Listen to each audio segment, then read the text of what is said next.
This is Christmas Eve day, and today we had our Christmas dinner with her sister and her brother, and we had bratwurst, and Jason made this fantabulous, huge dish with Brussels sprouts and pecans and squash and all kinds of stuff, parsnips, all kinds of stuff in it.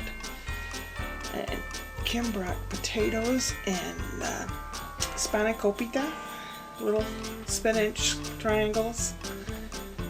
And we had chocolate eggnog pie for dessert. And I'm sorry I didn't film it. Last night was a whirlwind. I was trying to get a lot of stuff done. First of all, because Sorrel passed, I cleaned up every cat-related thing, and I cleaned it out, and I cleaned it up, and I put it aside. If I get another little friend, it probably won't be for a little while. We'll see how that goes. But right now, I just wanted to clean everything up since we're having company. And they used the upstairs bathroom. They could have come in here and used my bathroom. It was extra clean. And last night I moved the bed this direction.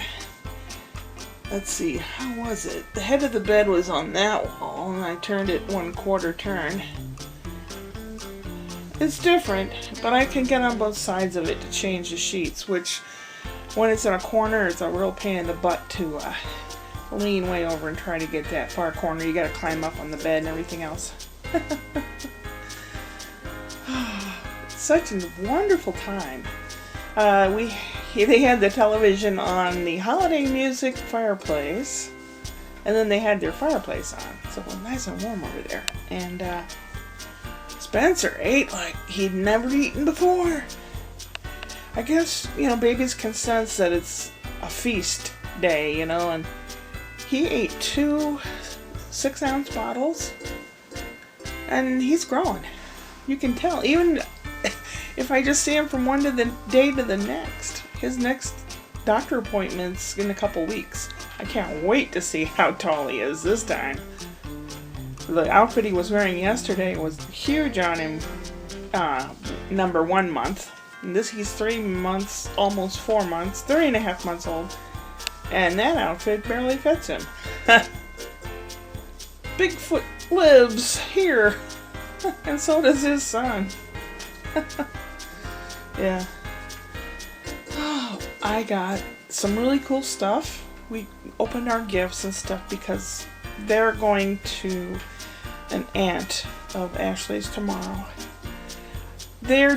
Ash and Brian are debating whether or not to go. And even if I were invited, I don't want to go.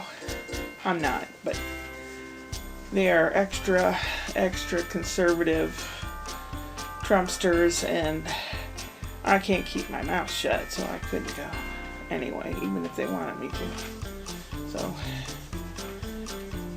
I try to keep my mouth shut, but I just ramble on and on and on.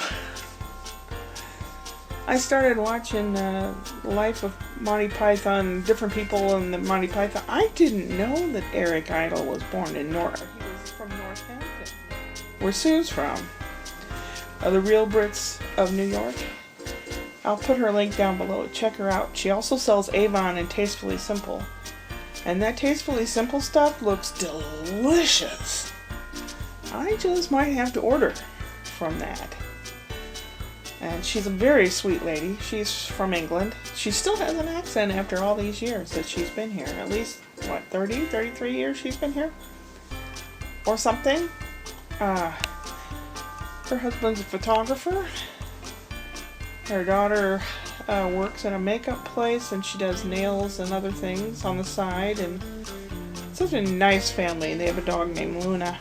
They had 2 other dogs, but they went across the Rainbow Bridge too, so... Oh, yak, Shirley.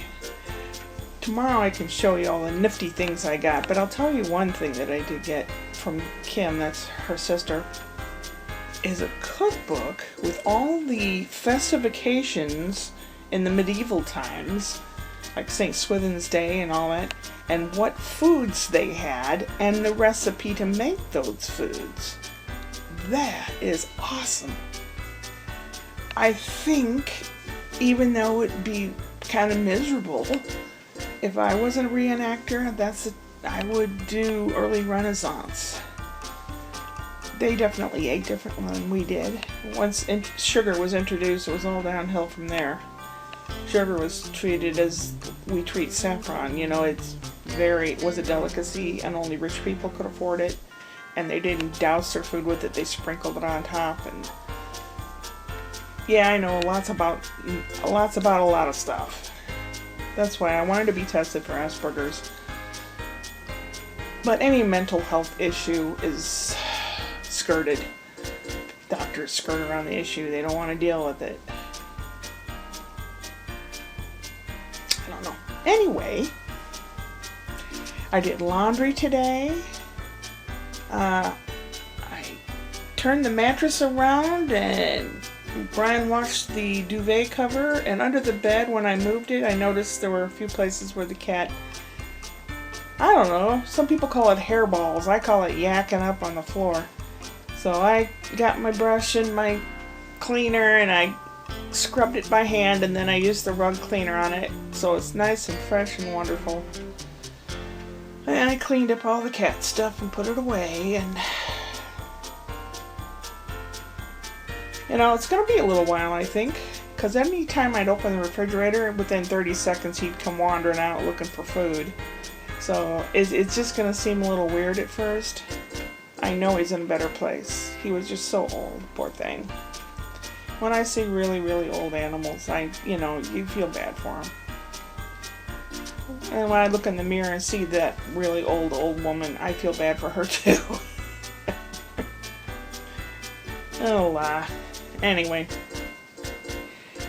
I hope everyone has a safe holiday, whether you celebrate Christmas or just getting together or whatever. I'll probably call David tomorrow. I have to keep remembering they're 3 hours ahead of me. Keep yourself safe. I know some countries are on lockdown right now. Again. They haven't put a lockdown on us over here. Yeah. Well, y'all take care of yourself. And I'm going to get this up tonight, which is Friday night. If they go, and then I'll be here in the quiet. I can finish up the laundry, and I can just be a blithering idiot by myself, which is fine. I love you. Take care of yourselves, please. Have a wonderful, wonderful weekend. Upward and onward.